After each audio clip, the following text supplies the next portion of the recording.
আপনি কি জানেন লাইলাতুল কদরের রাতে হেরা গুহায় কি ঘটেছিল? নবীজির জীবনের অবাক করা ঘটনা ও সেই সময়ের মক্কার পরিস্থিতি। সেই সময়ের মক্কা ছিল অন্ধকারে ঢাকা একটি সমাজ। মানুষ আল্লাহকে ভুলে গিয়ে শত শত মূর্তি পূজা করত। অন্যায়, অবিচার আর পাপাচারে ভরে গিয়েছিল পুরো সমাজ। ধনী মানুষ গরিবদের ওপর অত্যাচার করত। দুর্বল মানুষের কোনো অধিকার ছিল না। এমনকি অনেক মানুষ কন্যা সন্তান জন্ম নিলে লজ্জা আর অপমানের ভয়ে নিজের সন্তানকেই জীবিত কবর দিয়ে দিত। এই ভয়ঙ্কর পরিস্থিতি দেখে প্রিয় নবী হজরত মুহাম্মদ সাল্লাল্লাহু আলাইহি ওয়াসাল্লাম খুব কষ্ট পেতেন। তিনি মানুষের এসব অন্যায় দেখে গভীরভাবে চিন্তা করতে শুরু করলেন। নিঃসঙ্গতা খুঁজতে তিনি চলে যেতেন মক্কার কাছে জাবালে নূর পাহাড়ের একটি ছোট গুহায়। এই গুহার নাম ছিল হেরা গুহা। নবীজি সেখানে বসে এই পৃথিবীর সৃষ্টি এবং মানুষের জীবনের উদ্দেশ্য নিয়ে ভাবতেন। এরকমভাবেই একসময় রমজান মাস চলে এলো।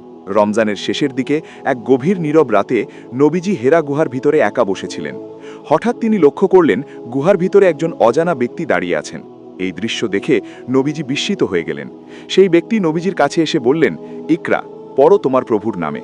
নবীজি বললেন, আমি তো পড়তে পারি না।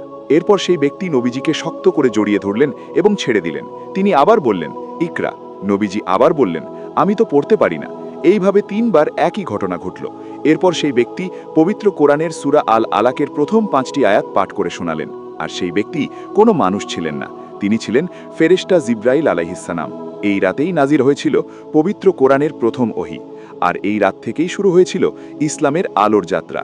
এই কারণেই লাইলাতুল কদরের রাতকে বলা হয় 1000 মাসের থেকেও শ্রেষ্ঠ একটি রাত। এরকম আরও ইসলামিক ভিডিও পেতে চ্যানেলটি সাবস্ক্রাইব করুন, কারণ আপনার একটি সাবস্ক্রাইব আমাদের ভিডিও বানাতে অনেক উৎসাহিত করে। আল্লাহ যেন আমাদের সবাইকে সুস্থ রাখেন। আমিন।